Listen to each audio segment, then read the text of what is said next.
Hey everybody, it's a Mad Master here. I'm doing a video review today of a album that just came out, and I got it in the mail. I bought the actual CD copy, and I just woke up and listened to it. So excuse my, I woke up like this. Excuse me, but I haven't done anything.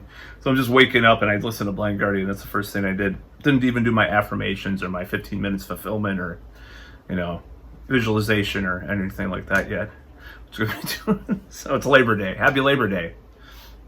Crush the bourgeoisie. Anyways, that's kind of a joke. But so this is the new album by Blind Guardian, The God Machine, and these are my first impressions on the album. Now I've been a Blind Guardian fan since February 2nd, 1998, because I ordered the Tales from the Twilight World, which came in the mail from RAM Music out of Brookfield, Wisconsin, which is this old mail order place that closed a while back. Of course, I had a lengthy conversation with the guy that owned that place back in the day about Halloween and how Chameleon was a really good album. He said before I ordered it, I actually called one time. This is a long time ago. This is before the internet really took off, because I'm an old fuck, so excuse my language. Beep it out. No, I'm just kidding. So the first thing that really came to my attention with this album is the riff is back in Blind Guardian, and that's something that's been missing for a long time. Now, when I talk about the riff being missing, this is kind of a Metal Archives kind of lore or kind of verbiage that I'm using. Ultra Boris, some of these classic reviewers that talk about riffs. Like, you listen to the last several Blind Guardian, except for At the Edge of Time was kind of in this direction as well. But since Night at the Opera, there's been less of an emphasis on guitar riffs, actual riffs, and just more on this overall song structure, with the lyrics being front and center and the vocal, harmonies and all the orchestral stuff. And this is a return to Imaginations from the Other Side, kind of riff, thrashy kind of riff stuff. And this is quite a change. It's more, maybe they heard Persuader. Now, I like this more than Persuader. I'll say that to some extent. Now, I love Evolution Purgatory, and I think it was the album after that. But I do like Persuader, but Persuader's, compared to Blind Guardian, it's almost like a delayed reaction to Savage Circus in a way, which is Tome of the Omen's band after Blind Guardian, which kind of went back to the old school Blind Guardian sound in a way, with Pete Seelick or whatever. I don't know how to pronounce his name, but I just read these people's names. I don't hear them a lot of the time. I don't watch a lot of YouTube interviews with them. This is back in the day, of course, too. So, he was actually a producer and guy that worked with Blind Guardian and Halloween, and he did Iron Savior's main man. But he did Savage Circus with Tome of the Omen, and Jens Carlson of Persuader, which is kind of funny because he sounds a lot like Ozzy Kirsch. So, but this is kind of a return to form, in my opinion, after their last two albums. Of course, the orchestral being one of them, which I haven't probably listened to enough, but I was not as into, I'll just say, as even earlier orchestral experiments to some extent, even on Forgotten Tales. So this is how I see this album, and I'm just doing an impromptu video. I don't care. This is my first reaction video, so this is why I'm doing it like this. But because I could have done a way more involved review or something. But my first reaction. So, Deliver Us from Evil, it's a cool song. Damnation's even better. Secrets of the American Gods, I was mixed on. I like a little bit more now. It's kind of an Imaginations from the Other Side kind of song. Like the song Imaginations. Violent Shadow is probably one of the best. I heard that was at Walk-In 2020, virtual Walk-In, whatever. Anyways, Life Beyond the Spheres, probably one of the best songs. Cool song. Architects of Doom is pretty cool. Let It Be No More. It's a ballad, which is really stock and standard, but for some reason it works because it's, you know, it's the same kind of classic or cliched ballad that a lot of bands do in a way, but like the way that they do it makes it a little better because it's Blind Guardian, but it's like, it's weird that they're attempting this kind of conventional ballad because previously they wouldn't have been doing that. Blood of the Elves, good song. Destiny, it's a little drags a little bit. Now this is just the first listen, the first, you know, inhaling of the substance of Blind Guardian, or of this new album, whatever you want to call it. So what do I think? So the album cover I didn't like at first. It's kind of grown on me. I kind of like it. It's kind of stark and, you know, kind of minimalist, stripped down. Now that's kind of like the album, isn't it? It's not all this elaborate thing, but you know, I think Blind Guardian kind of became like Michael Bay. I just thought of this right now. Like, if you watch a Michael Bay movie, there's so much stuff going on. There's nothing to grab onto, hold on to. And they've definitely gotten that out of their system. The orchestral album and the previous album, which the Beyond the Red Mirror, which I should listen to more, give it another shot. But, you know, they've gotten that out of their system, I think. And I think this is the irony of this album. It sounds like a response to a lot of my criticisms for Latter-day Blind Guardian. And that's one thing that's really strangely ironic about it. Like, they didn't have a lot of riffs or things to grab onto, to latch onto, you know, even on Beyond the Red Mirror. It's like, you listen to Imaginations from the Other Side, the hooks, you know, are all throughout the album, even however complex the band became. Now, there's a very weird tendency for modern day Blind Guardian to become very verbose. Like, I'll give you an example. I'll pull this out. Look at these lyrics. So the lyrics go on 3 separate rows, right? And I don't think Blind Guardian would have done that in 1998. Like, they would have had like maybe 2 rows of lyrics, but that's one of the problems. They're trying to be like Genesis, which is a classic band I love. I think he's very influenced by Peter Gabriel, as far as I know. Speaking of that, I just got this in the mail too. This second Peter Gabriel album, which I like quite a bit. The lyrics are just way too emphasized. Like, you're always trying to tell a story. Okay, that's cool, but it's like, you have to read along. It's like, you know, it's not as catchy. It's not as like in your head, stuck in your head. Like, you know, like script for my Requiem. It's going to be in your head for days. Returning, or, you know, the miracles, whatever. I forgot the lyric. Script for my Requiem. You know, the jester's tears. Blah blah blah. You know, it's stuck in your head. And a lot of the modern day Blind Guardian is not stuck in your head as much. It's just like kind of, oh yeah, it's cool. You know. I mean, Voice in the Dark being an exception and songs like that. That's why I liked At the Edge of Time quite a bit more than Twist of the Myth and probably Night at the Opera to some extent. Night at the Opera still had the hooks to some extent, though, and well-developed hooks. But this album, this new Blind Guardian, The God Machine, I'm going to have to say the hooks aren't as good as Night at the Opera, Nightfall in Middle Earth, which to me is their absolute peak, by the way. I'm not going to deny that. I'm sorry to say. Nightfall in Middle Earth, Night at the Opera was a little bit less, in my opinion. This is just my opinion. Now, this is a return to form in many ways. I'm just going to give it that. But the hooks, and I'm gonna listen to it more. The hooks didn't like grab me like the morning sun of Dune, you know, shit like that. Like, that was like just implanted right there, you know. Of course, I'm referring to Traveler in Time from Tales of the Twilight World, was the first one I heard. Now, the hooks aren't as deep. It's just like the chorus is written like these major key melodies. The choruses, like, some of the time it's a little, these modes they use aren't as like intense in this way. Like, it's hard to explain. Now, the musicianship on this is fucking vastly superior to anything since Night at the Opera. I'm just going to say that right now. Like, the riffs, the solos, the complexity. They knocked it out of the park with the riffs and just the intensity of a lot of the songs. The vocals are great. Hansi Kirsch sounds like 20 years ago still. I mean, that's one of the most amazing things about it.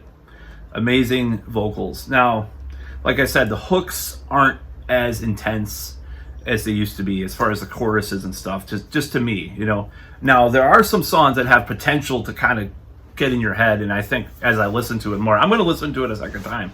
A lot of albums that are coming out, I'm like, yeah, I'll give it another shot, and then I get through half of it and turn it off. But I think this one has potential to hook a little bit more. Now, Modern Day Blind Guardian doesn't hook as much as the classic stuff. I'm just going to say that. But it could have more, like, I think at Twist of the Myth, not at Twist of the Myth, At the Edge of Time, had that tendency that, like, the hooks weren't as prominent as, like, the classic 90s Blind Guardian. But listening to it more than once did actually plant those hooks in me. So that's one of the things about this.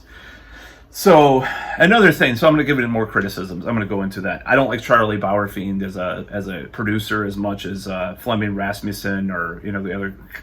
I don't know how to pronounce these names. I'm not German. Kale Trapp or whatever. I like those guys better as far as Blind Guardian goes. Charlie Bauerfeind is a modern producer tendency with a lot of way too much compression and way too much brick walling and stuff like that. And he's been known to use that, and I know it was the trend in the mid 2000s to do that, but you could have been like Andy Sneap or someone like that, who's still another producer that has his own. I mean, there's issues with Andy Sneap that are there, but he's also a good producer. I'm gonna say he's kind of in the middle of producers as far as things to criticize him about these modern kind of production things, because I criticize a lot of modern production stuff, so I'm just kind of retro like that. So no, I'm wearing a fucking Doors shirt from 1995, so I mean, or 94, so whatever, it's kind of funny. But anyway, I'm pretty retro. So this album, I think the criticisms I would have. So this is one thing about Blind Guardian, that they completely miss out on this idea. Now, At the Edge of Time, there were Skulls and Shadows, I think was a song like this. They did return to that medieval Renaissance, well, it's more Renaissance than medieval, but that medieval, pseudo-medieval fantasy / Renaissance / late Middle Ages kind of musical motifs that gave some of their best music this power to it that they didn't have. And they had some of it on Night at the Opera, but not as much as on the previous albums. I'm going to sneeze. So they had some of this on Night at the Opera. They had a lot of it on Nightfall in Middle Earth, like flutes and, there's different instrumentation, more organic instrumentation, dare I say. So they still have the orchestral stuff, but they don't have, I don't think they had anything with any kind of medieval feel to it. It was all some orchestral thing, pseudo orchestral, because it's keyboards or samples or whatever. Nothing organic instrumentation. And the drums also have that tendency. Their newer drummer, he's been with them for a long time now, but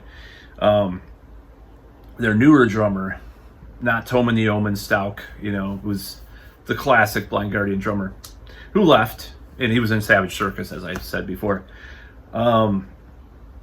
Their newer drummer, he sounds a little bit more digitized, and there's a little bit of there's newer Blind Guardian has a little bit of electronic stuff once in a while. There's one song with that, and I don't mind it in that context. I think it's the Life Beyond the Spears, if I remember correctly. Now that came about at Night at the Opera, and it would be one thing if you mix that in with a lot of the other stuff, but taking out that medieval, I'll just call it medieval, I don't care what it is. It's not technically medieval, but it's that's what they're trying to come across, this medieval fantasy kind of thing. Taking that element out has made some of the Blind Guardian stuff, latter day material, suffer, because that was one of the things that really appealed when you first started listening to this band, because those choruses sound like this group of like medieval, like Norsemen in a hall, and you had like some kind of medieval instrument or lute or something like that, like what is a song from listen crowd, I'll tell you everything, songs from Imaginations from the Other Side that had like this medieval kind of feel to it, and like you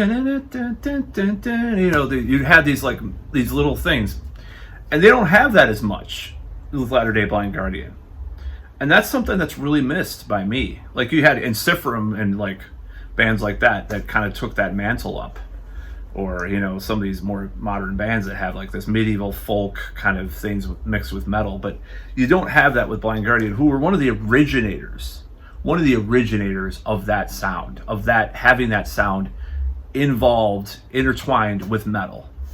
I mean, it's amazing to think about. A Past and Future Secret, that was the song I was talking about.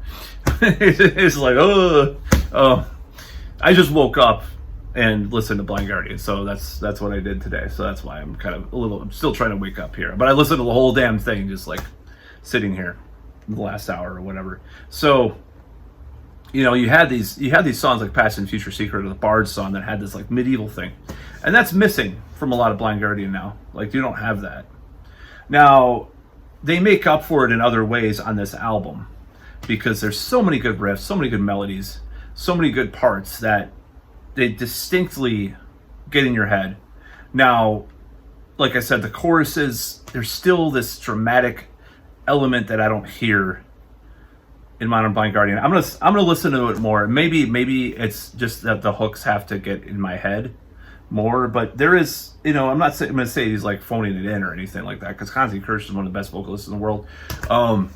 Recent shows that I've seen with him singing like the Somewhere Far Beyond stuff, it's amazing. I think he's like, he's in his 50s and he's still singing like he did 30 years ago, like on some of those songs. It's amazing. Like even the last few tours that I've seen, the last like 5 tours, he didn't sing like this. Like he's back in action. Like he doesn't sing the whole song the way he does in the studio, and he never will. But some of these songs, like some of the screams he does, it's like the guy did not age.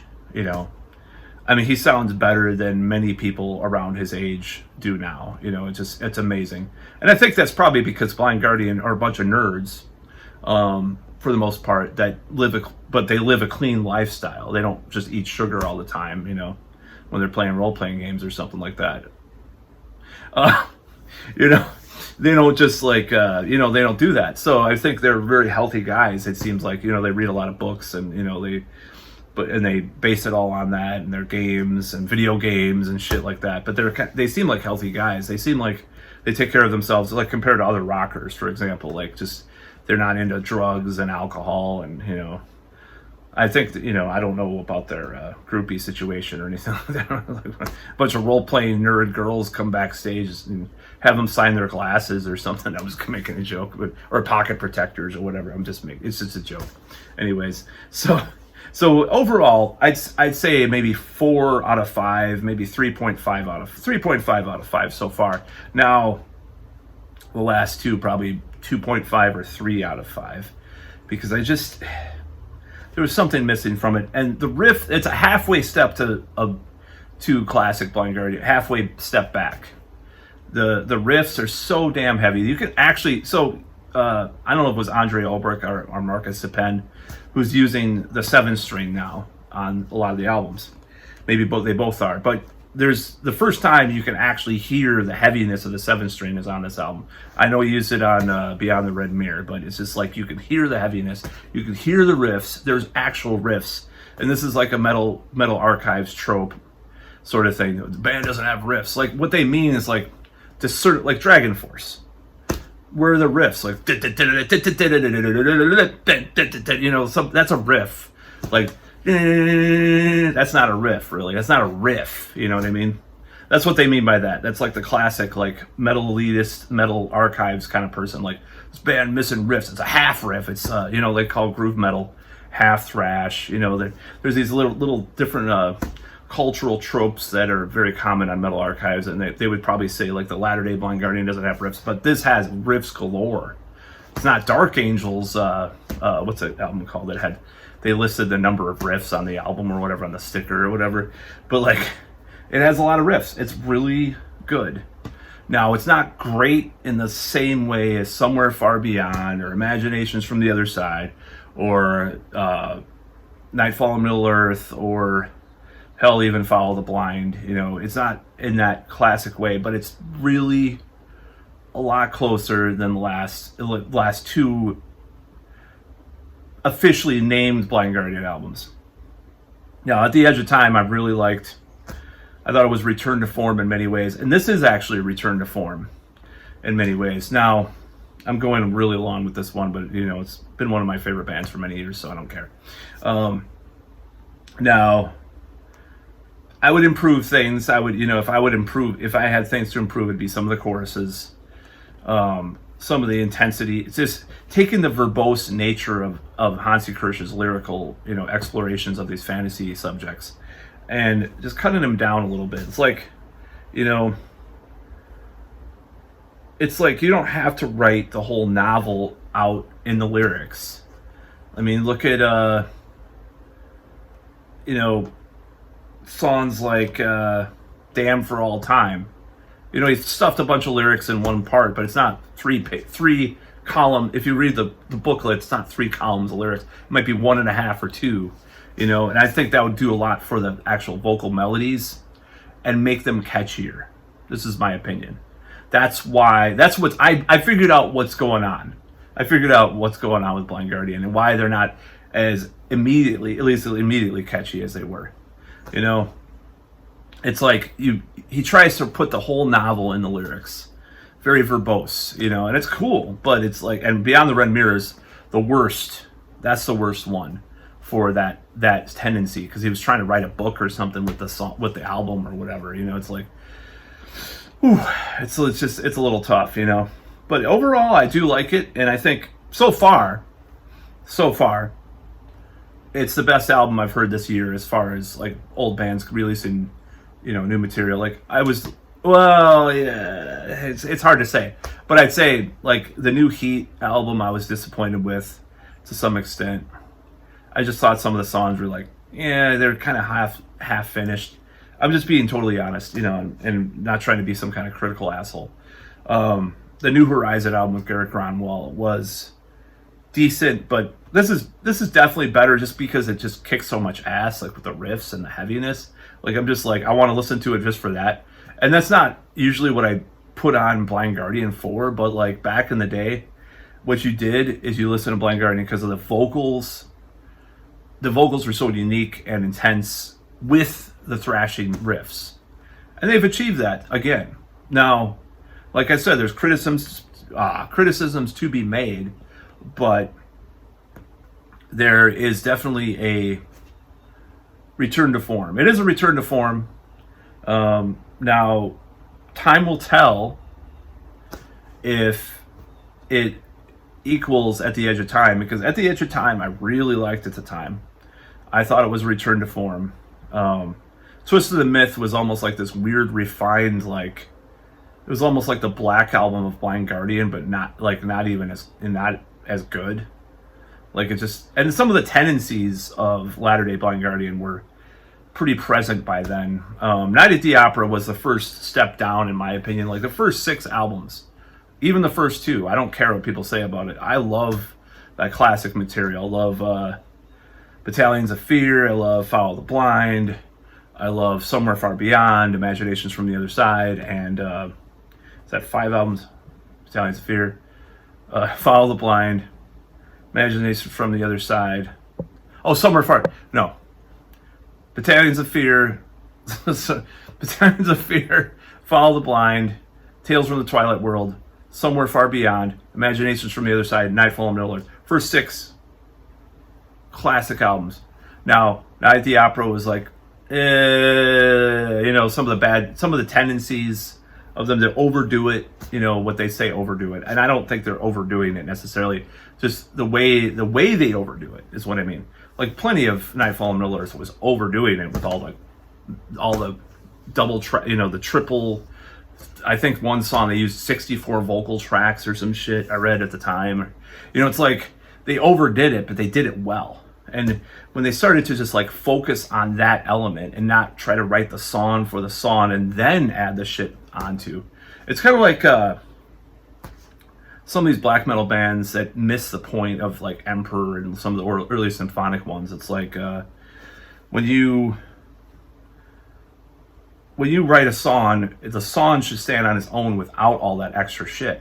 Like, listen to some of the riffs, like, some of the riffs of Emperor, it's like, compared to like, and then you listen to like, I do like Dimmu Borgir, but some of it's just like basic riffs with a bunch of orchestral shit added on, especially early on.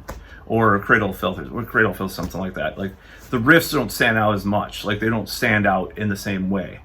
And that's one thing that Blind Guardian was really good at is writing riffs and then adding all this stuff onto it and making the song immensely huge, because you had a great song underneath all that stuff. But then when they started kind of just putting everything onto this messy layer, it still was good because it's Blind Guardian, one of the best bands in music, but it wasn't as intense or classic or, catchy or just as good musically in a certain way to my ears, at least. And that's just me. But so yeah, I recommend it. I think it's definitely a comeback album to some extent. I feel like Blind Guardian kind of knew that they couldn't go any further with what they were doing.